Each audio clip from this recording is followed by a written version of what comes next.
Confession of an Auto Mechanic. I've had grease under my fingernails so long it feels like it's seeped into my skin, into my blood. Most customers don't look at me twice. They hand over their keys, complain about some rattle or a light on their dash, and wander off while I dig into the guts of their car. They never really think about the fact that, for a few hours, I own their life. I hold it in my hands, socket wrench and all. A car is nothing but a coffin on wheels if you know where to make the cuts.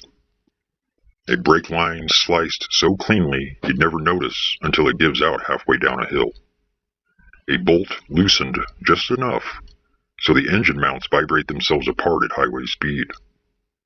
People think accidents happen because of bad luck or wear and tear, but luck has nothing to do with it.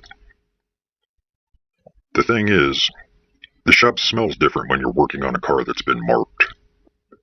The oil seems thicker, the rubber sweeter.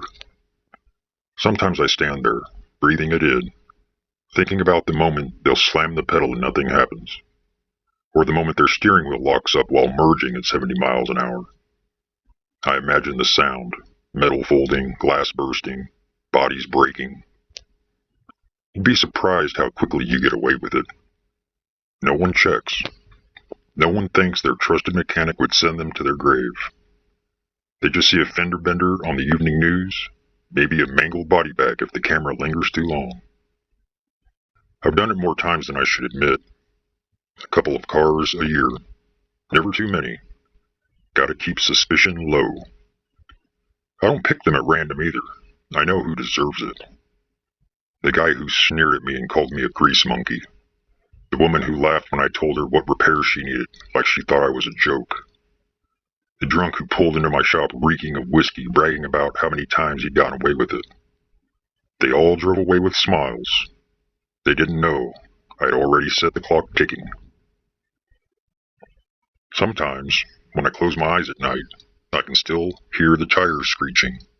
Still see the blood smeared across cracked windshields in the tiny, grainy photos that show up online afterward. But the thing that really keeps me awake, the thing that makes me grin in the dark, is knowing that tomorrow morning, someone else will hand me their keys, trusting me completely. The first one was almost an accident. I tell myself that sometimes, though deep down I know it wasn't. A man came in with a busted radiator, coughing cigarette smoke in my face while he laughed about how these foreign cars are built like crap.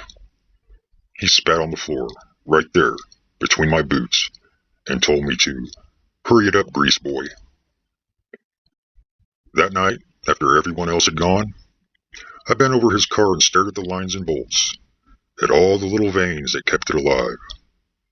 I clipped the brake hose just enough so it would hold pressure when he pulled out of the lot, but bleed out over the miles.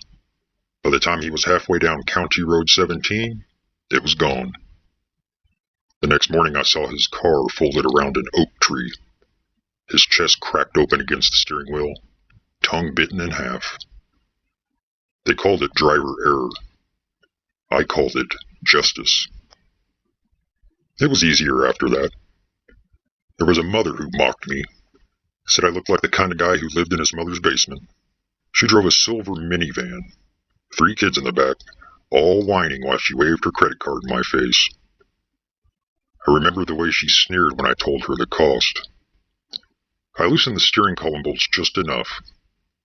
Days later, she merged onto the interstate. The wheel locked. They found her van on its roof, crushed flat like a soda can. The kids were screaming still when they pulled them out. At least that's what I read in the report. Funny thing, no one ever thought to check my work. Then there was a drunk. God, I hated him. He stumbled in reeking of whiskey, bragging about hitting a dog on the way over and not even slowing down. His truck sat in my bay overnight, and I stared at it for hours. I drained most of the transmission fluid, replaced it with water. It ran fine, for a while. Then the gears seized up one night on Route 61. He lost control and slammed sideways into the guardrail. They said the fire burned for 15 minutes before the fire trucks could get there. I doubt he felt most of it. The thing is, I don't feel guilty. Not really. People like to believe mechanics are invisible servants, that we just fix things and smile. Grease stains on our shirts, nodding yes sir, no ma'am. But I hold something no doctor, no cop, no priest ever does. Your life isn't in their hands, it's in mine. Every nut, every bolt, every line of fluid. You trust me blindly. You sign the papers and walk away. And the cars keep the secrets. They whisper to me sometimes. When I bend under the hood, I swear I hear them hum, urging me on. Sometimes I pick people just because I want to feel it again. The thrill of knowing I've set something in motion I can't stop. When I close the hood and wipe my hands on a rag, I already see the blood on the asphalt. I hear the sirens. I hear the crunch of metal. And the best part? When their families come back with the wrecked cars, towing the mangled frames, asking if I can salvage anything. They hand me the same keys, trembling, never knowing I'm the one who signed their loved one's death warrant. I look them in the eye, nod solemnly, and say, "It's a tragedy. Must have been a freak accident." But I know better. I made it happen. And tomorrow when the next customer hands me their keys, if they drive away or if the road takes them, I'll decide.